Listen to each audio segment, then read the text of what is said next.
Hello friends, मेरा नाम दुर्गेश है और मैं आपको वर्ग 2 ओल्ड सीडीपी के 30 क्वेश्चन कराऊंगा जो वर्ग 3 एग्ज़ाम के लिए काफ़ी हेल्पफुल होंगे। स्वालीनता बच्चों की एक कठिनाई होती है। दृष्टि, बुद्धि, सामाजिक संपर्क, शरीर की गतिशीलता। तो इसका आंसर होगा सामाजिक संपर्क। अनुप्रयुक्त व्यवहार विश्लेषण निम्न के लिए एक अधिक प्रभावी और उपचारात्मक विधि माना जाता है। Dyslexia, GDD, ADHD, ASD. तो इसका आंसर होगा एएसडी।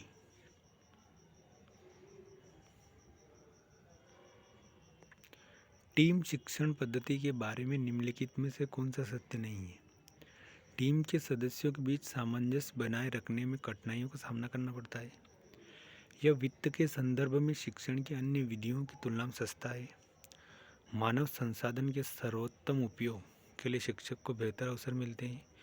यह समय निर्धारण के संदर्भ में शिक्षण का एक अत्यंत लचीला तरीका है। तो इसका आंसर है कि यह वित्त के संदर्भ में शिक्षण की अन्य विधियों की तुलना में सस्ता है।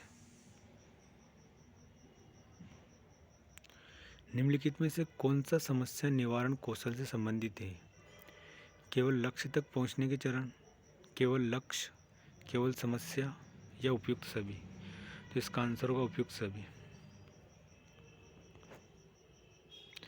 एक बच्चा सोचता है कि चूंकि वह रात को खाने के लिए पिज्ज़ा चाहता है तो उसके माता पिता को भी चाहिए कि यह किस प्रकार की सोच है। ध्यानात्मक चिंतन, स्वकेंद्रित चिंतन, अमूर्त चिंतन या मानसिक चिंतन? तो इसका आंसर होगा स्वकेंद्रित।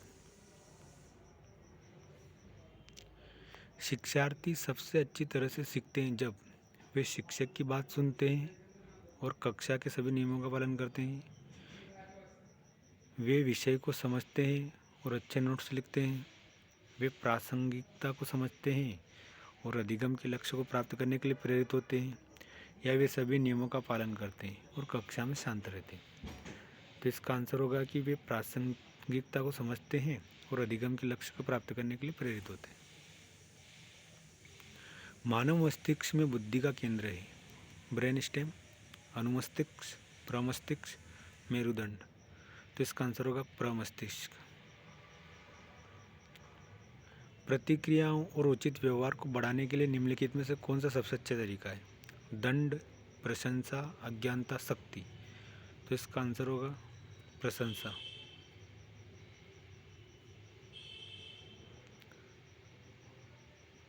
असाधारण बच्चों की व्यवहार संबंधित समस्याओं के निदान और उपचार के लिए आमतौर पर किस विधि का उपयोग किया जाता है? सर्वेक्षण विधि, केस स्टडी विधि, निरीक्षण विधि, प्रयोगात्मक विधि? तो इसका आंसर होता है केस स्टडी। ध्वनियों के आधार पर पठन पाठन में कौन सा दृष्टिकोण विश्वास करता है? विश्लेषणात्मक, शब्दांश, ग्लोबल, फोनिक? तो इसका आंसर होगा फोनिक। थॉमसन के अनुसार बच्चे अपने स्वयं के लिंग की पहचान इस उम्र में कर सकते हैं: 5 वर्ष, 2 वर्ष, 4 वर्ष, 3 वर्ष? तो इसका आंसर होगा 3 वर्ष। नकारात्मक अनुभवों के बजाय सकारात्मक याद रखने के लिए किसी व्यक्ति की प्रवृत्ति का वर्णन हेतु किस पद का प्रयोग किया जाता है? पूर्वाभ्यास प्रभाव, पूर्वव्यापी प्रभाव, लाइट बल्ब प्रभाव, पोलिनो प्रभाव? तो इसका आंसर होगा पोलिनो प्रभाव। MBIT का पूर्ण रूप क्या है? मायर्स ब्रिग परीक्षा निर्देश, मायर्स ब्रिग्स प्रकार संकेतक, मायर्स ब्रिग्स प्रकार संकेतक, मायर्स ब्रिग्स परीक्षा निर्देश? तो इसका आंसर होगा मायर्स ब्रिग्स प्रकार संकेतक। किस प्रकार की स्मृति को कभी कभार अघोषणात्मक स्मृति के रूप में जाना जाता है?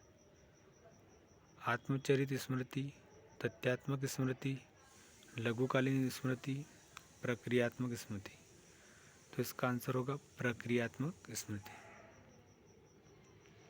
वह आकलन जो पूरे पाठ्यक्रम के दौरान किया जाता है: रचनात्मक आकलन, योगात्मक आकलन, नैदानिक मूल्यांकन या प्रारंभिक आकलन? तो इसका आंसर होगा रचनात्मक आकलन। निम्नलिखित में से कौन सा बदमाशी का एक रूप नहीं है? अन्य बच्चों को छेड़ना, अन्य बच्चों को धक्का देना, लंच की पारस्परिक अदला बदली या दूसरे बच्चों को अपना अपमान करना। तो इसका आंसर होगा लंच की पारस्परिक अदला बदली। निम्नलिखित में से कौन सी नैदानिक प्रक्रिया क्लासिकल कंडीशन पर आधारित है? टोकन इकोनॉमी, टू चेयर तकनीक, स्थानांतरण, व्यवस्थित विसुग्राहीकरण। तो इसका आंसर होगा व्यवस्थित विसुग्राहीकरण। कौन सा गुणसूत्र यह निर्धारित करने के लिए उत्तरदायी होता है कि बच्चा नर पैदा हुआ है? Y, C, L, X। तो इसका आंसर होगा Y गुणसूत्र। यदि किसी बच्चे को पढ़ने और लिखने के अलावा किसी अन्य स्कूल कार्य की कोई समस्या नहीं है तो उसे किससे निरूपित किया जा सकता है? अधिगम विकार, संचार विकार, मानसिक मंदता, बौद्धिक अक्षमता। तो इसका आंसर होगा अधिगम विकार। एक बच्चा एक ऐसी वस्तु की खोज करता है जहां वे पहले इसे दूसरे स्थान पर ले जाने के बाद भी पाता है। यह दृष्टिकोण से संबंधित सीमाओं के कारण देखा जा सकता है। अनुलग्न, स्वार्थ, संरक्षण, वस्तु स्थायित्व। तो इसका आंसर होगा वस्तु स्थायित्व। शैशवावस्थाओं से मानव विकास का एक मनोलैंगिक सिद्धांत किसने विकसित किया? एरिक एरिक्सन, पियाजे, सिगमंड फ्रायड, वाइगोत्स्की। तो इसका आंसर होगा सिगमंड फ्रायड। बौद्धिक अवधारणा इससे संबंधित है। यथार्थपूर्ण चिंतन, सहज चिंतन, तर्कसंगत चिंतन, भावनात्मक चिंतन। तो इसका आंसर होगा तर्कसंगत चिंतन। हरमन रोषाशाही धब्बा परीक्षण निम्न में से बना होता है? काले पत्ते और 5 रंगीन पत्ते, 10 काले और 10 सफ़ेद पत्ते, 5 काले सफ़ेद पत्ते और 5 रंगीन पत्ते, या बहुरंगी पत्ते। तो इसका आंसर होगा 5 काले और सफ़ेद पत्ते और 5 रंगीन पत्ते। जब असफलताओं के लिए बचपन के दौरान दंडित किया जाता है तो यह की ओर ले जाता है? नकारात्मक पुनर्बलन, प्रोत्साहन, हठ या अधिगम की विवशता। तो इसका आंसर होगा अधिगम विवशता। परिपक्वता अधिगम को प्रभावित करती है क्योंकि वह निम्न प्रभाव डालता है? प्रेरक कौशल, तत्परता, संज्ञानात्मक क्षमता, या दोनों मोटर और संज्ञानात्मक। इसका आंसर होगा तत्परता। सामाजिक अधिगम सिद्धांत के अनुसार प्रभावी मॉडलिंग के लिए 4 आवश्यक शर्तें हैं। ध्यान, अवधारणा, प्रजनन। चौथी शर्त क्या है? स्थिति, आकर्षण, कल्पना, प्रेरणा। तो इसका आंसर होगा प्रेरणा। सकारात्मक कक्षा संस्कृति का निर्माण निम्न क्षेत्र के अंतर्गत आता है? सामाजिक आवश्यकता, भावनात्मक आवश्यकता, मनोप्रेरणात्मक आवश्यकता, संज्ञानात्मक आवश्यकता। तो इसका आंसर होगा भावनात्मक आवश्यकता।